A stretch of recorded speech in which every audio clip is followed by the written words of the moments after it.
안녕하세요, 무비썸 시청자 여러분. 저는 박지선이고요. 안녕하세요, 이동진입니다. 네. 반갑습니다. 네. 광고 찍으셨더라고요. 광고요? 예. 네, 찍었죠. 그런 거 있으면 좀 같이 네네. 해요, 오빠. 광고 알겠습니다. 이런 거. 우리 이제 패키지로 앞으로 같이 활동하는 원 플러스 원으로. 자, 오늘 영화. 네. 급하게 터널입니다. 마무리하시네요. 네네네. 빨리 얘기해. 결국에는 뭐 상단 얘기는 안 하시네요. 네. 네. 자, 터널이고요. 네. 네. 자, 이 터널은 뭐 김성원 감독의 작품이고 올 뭐 여름에 가장 큰 화제작들 중에 한 편이죠. 좋으셨어요? 네.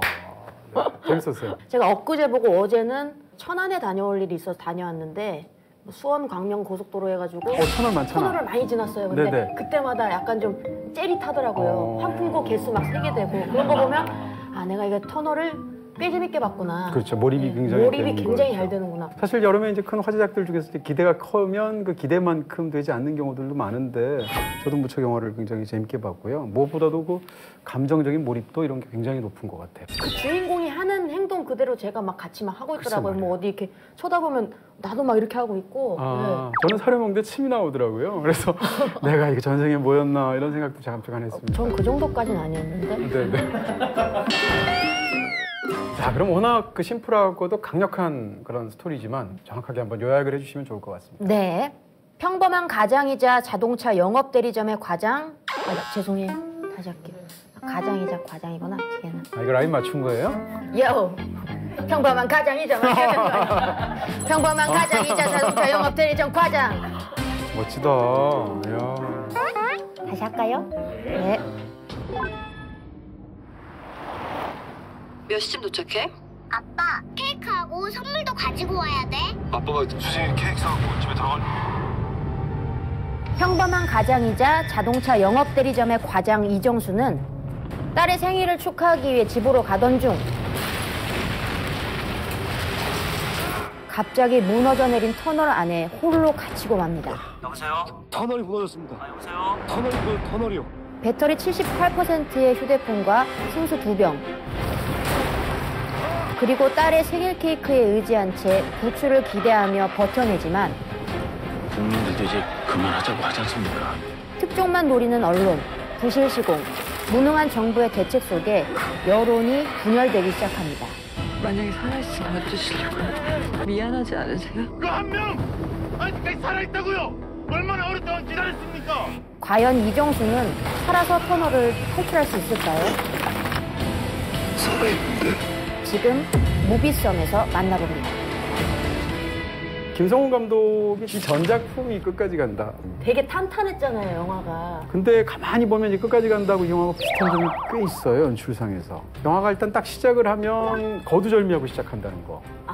가정사나 뭐 이 사람 일하는 거 다루지를 않아요. 바로 그쵸. 터널 주유소 들렀다 바로 무너져요. 그렇습니다. 그리고 이제 끝까지 간다 해서 또 시작할 때 이성균 씨가 차를 몰고 가다가 바로 어떤 사고가 나죠. 그러면서 바로 이제 시작된다든지. 그 다음에 워낙 그 소도구나 설정 같은 걸 잘 활용하시는 감독이라서 환풍구도 또 양쪽에서 다 중요하게 나온다든지. 앞에 천장 환풍기 떨어져 있어요. 예? 환풍기요? 네. 차 위에 환풍기가 떨어져 있어요? 야, 설계도 빨리 가시죠. 뭐 이런 부분들도 있고요. 근데 결정적으로 두 작품의 차이가 있는 것 같아요. 끝까지 간다를 보면 특히 이제 이성균 씨가 주인공임에도 불구하고 감독 자체가 그 주인공에 대해서 감정적으로 이렇게 막 편을 들면서 몰입한다는 생각이 없거든요. 영화가 굉장히 차갑죠. 냉정한 기운이 도는데 이 영화는 그 감독이 인물에 대해서 굉장히 몰입이 되어 있고 그 인물을 굉장히 좋아하고 있고 그 인물을 편을 들고 있다는 느낌이 들죠. 그런 차이가 있어요. 제가 이제 가장 그분의 최근 두 작품을 좋아하는 이유가 뭔가 하면 너무 담백해요. 군더더기가 없어요. 그러니까 영화가 시작되면 이렇게 보통 이렇게 질척질척한 장식들을 막 붙이게 돼 있거든요, 관성적으로. 그런 걸 하나도 안 붙입니다. 영화가 시작되면 바로 사고 터지고, 그래서 생수 딱 2개, 케이크 딱 한 상자, 그리고 프레쉬, 뭐 이런 정도의 몇 가지만 가지고 그것을 계속 변주하죠. 핸드폰을 가지고 이 서스펜스를 만들어내는 거 보면 그 수명을 다하잖아요. 배터리가 딱 떨어졌을 때. 그 순간도 아주 막 너무 안타까워요. 끝까지 간다 해서 또 핸드폰 가지고 한참 막 되는 장면들이 많아요. 기억나요. 그쵸. 그 방 안에 글쎄 휴대폰 말이에요. 들어가가지고 막 벨소리가 언제 울릴 것인가 뭐 이런 거 같은 거. 그리고 이제 편집 같은 것들도 굉장히 이렇게 맛깔스럽게 되어 있어서 장면과 장면의 연결이 안에서 그 음식 가지고 굉장히 사투를 벌이게 되죠. 그래서 안에서 음식 때문에 음식이 너무 적기 때문에 일어나는 어떤 일을 묘사한 다음에 바로 그 다음 장면이 뭐냐? 천막을 친 상황에서 119 구조대원들이 식사하는 장면이 바로 나와요. 그렇게 두 개를 대조해 준다든지 이런 식으로 이제 굉장히 이렇게 찰기 있게 붙어 있죠. 그리고 그냥 저는 하나 더 덧붙이자면 네. 개인적으로는 그 먼지 속에 있는 답답함이 더 막 고통스럽게 그쵸. 전해지더라고요. 네. 제가 먼지 알레르기가 있어서 아, 그런가? 그렇죠. 근데 진분하고 그 어떤 흙먼지들 사이에 있는 그 이정수라는 캐릭터를 계속 보는 게 상상하니까. 상상하는 게 와 나였으면은 하루도 못 버텼을 텐데 막 이런 생각하니까 그게 막 더 고통스럽고 그러네요. 손에 땀 쥐어지게 그렇게 느껴지더라고요. 아니 저는 이제 그런 알레르기 없는데도 그런 상황이 너무 끔찍하겠다. 되게 끔찍해서 하여튼 보는 내내 네. 영화가 굉장히 흥미롭게 촬영이 됐어요. 이럴 경우에 일반적인 조명화를 하지 않았죠. 보통 영화에서는 찍으려고 그러면 무슨 삼각 조명이니 뭐니 해서 이렇게 딱 해야 되잖아요. 그런 조명 안 하고 예를 들면 플래시 불빛, 자동차의 불빛 뭐 이런 식으로 기본 불빛들 같은 것을 위주로 한다든지 그다음에 안에서 붕괴돼가지고 제대로 못 움직이는 상황이니까 타이트하게 클로즈업 위주로 찍잖아요. 관객 입장에서는 폐소공포증이 느껴지죠. 바로 그런 이유 때문에 바깥을 묘사할 때는 영화가 앵글을 시원시원하게 잡습니다. 그 롱쇼트를 멀리서 찍는다든지 뭐 이런 식의 방식들 같은 것이 굉장히 이렇게 효율적으로 잘 구성된 부분이 있다. 네. 얘기할 수 있을 것 같아요. 자, 이제 재난 영화라고 말할 수 있죠. 뭐 조난 영화, 재난 영화 이 카테고리에서 이 영화에 대해서 얘기할 수 있을 것 같은데 사실 한 20여 년 전에 데일라이트라는 영화가 있었어요. 영화를 오래 보신 분들이라면 그 영화를 생각하실 수 있는데 완전히 달라요. 터널이 무너진다라는 것만 똑같고 거기서는 이제 구조대원인데 과거에 어떤 트라우마가 있었던 사람이 실베스타 스텔론이 그 안에 들어가서 벌어지는 일이에요. 구해내기 위해서. 그리고 또 이제 많은 분들이 요즘 관객이라면 베리드 같은 영화를 생각하기도 하죠. 오 베리드. 근데 그 베리드하고 영화가 또 보면 완전히 달라요. 베리드는 순전히 한 배우만 한 가지 앵글로만 계속 찍는 어떤 실험적인 방식의 그런 영화였는데 이 영화는 그렇지 않죠. 그리고 또 한 가지는 이제 재난 영화는 흔히 재난을 당한 사람들끼리 벌어지는 갈등과 반목 같은 걸 통해서 인간 사회의 어떤 부분을 풍자하거나 아니면 인간의 내면의 악을 다루거나 이러는 경우가 많아요. 근데 이 영화에서는 그런 상황이 아닙니다. 왜냐하면 사실상 하정우 씨 혼자 등장하는 혼자 그런 조난을 당하는 그런 상황이기 때문에 그렇고요. 근데 이제 굉장히 재밌는 게 끝까지 간다가 결국 두 사람 얘기잖아요. 자기가 공경에 처해서 거기서 빠져나가려고 사력을 다하는데 그것을 계속 몰아붙이는 악당과 두 사람의 싸움이잖아요. 근데 여기서는 그 악당에 해당하는 것이 그 사회 전체의 시스템인 거예요, 사실상. 터널 안도 중요하지만 터널 바깥이 중요할 수밖에 없어요, 구조적으로. 밖에서는 뭐 난리죠. 뭐 언론도 그렇고, 그러니까 시스템도 그렇고, 밖에 있는 배두나 씨 캐릭터도 밖에서 계속 괴롭잖아요. 네, 네, 네. 그런 면에서 이제 사실 이 영화가 진짜 하고 싶었던 얘기는 터널 안의 상황이 아니었구나. 터널 바깥의 이야기였구나. 이런 느낌들이 굉장히 강하게 들게 되죠. 저 영화 보고 사실 얻은 교훈이 하나 있어요. 네네. 주유소에 가면 항상 네. 기름을 만땅으로 넣어야겠다. 이게 뭔 얘기인가 하실 테지만 보면 알아요. 자, 오프닝에 딱 한 장면 있잖아요. 그 주유소 장면, 네. 기름 넣는 장면. 저는 그 장면이 오프닝에 굳이 왜 나오나 했거든요.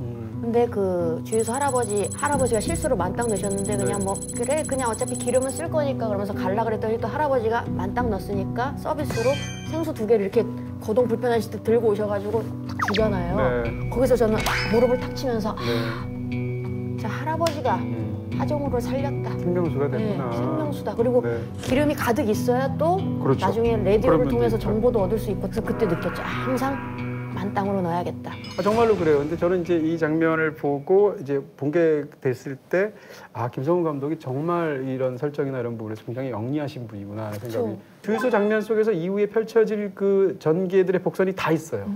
생수 2개를 그냥 받자마자 또 그렇게 받으면 귀찮잖아요. 그래서 이렇게 집어 던지잖아요. 근데 그 생수 2개가 뒤에서 이제 생명수가 되는 거고. 근데 또 이것이 항상 이제 그 좋은 감독들이 아이러니라는 걸 워낙 잘 살리는데 만약에 그 할아버지 그 노인 주유원께서 생수 2개를 안 줬으면 정말 큰일 났겠죠.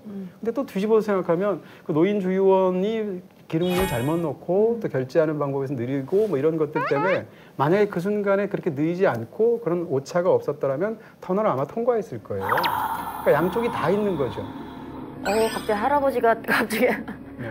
악마의 얼굴을 갑자기 아니요 할아버지가 그런 생각도 뭐, 하니까 네. 그리고 인물 성격을 너무나 경제적으로 초반에 묘사를 하고 있어요. 그 상황에서 아니 무슨 소리야 나는 3만 원 넣어달라고 그러는데 만땅을 넣으면 어떡해? 뭐 기름 빼 이럴 수도 있잖아요. 근데 그러지 않잖아요. 그러니까 선한 사람이다. 이 사람은 세일즈맨이에요. 세일즈맨 특유의 싹싹함이 있고 기본적으로 누구랑 말할 때 상대방에게 맞춰줘서 말을 할 때 네. 그랬을 때 터널에서 일어나는 어떤 일들, 뒤에 일어나는 어떤 일들에 이 사람이 왜 저렇게 행동하고 저렇게 말하는가에 대해서 그 이유를 제공하는 거예요. 맞아요. 이정수라는 캐릭터가 선한 사람이고 또 남한테 잘 맞춰주고 이런 사람이라 제가 더 그 캐릭터에 몰입이 잘 됐나 봐요. 제가 워낙 선에서? 그런 박지선이잖아요. 지극히 선하잖아요. 아이고야. 무비썸이만 마무리하도록 하겠습니다. 오빠 혼자 알아서 하세요. 저는, 그동안 감사했습니다. 저는 못하겠네요. 네, 네, 고맙습니다. 저는 못할. 별 5개 터널 무조건 가서 보십시오. 네. 끝.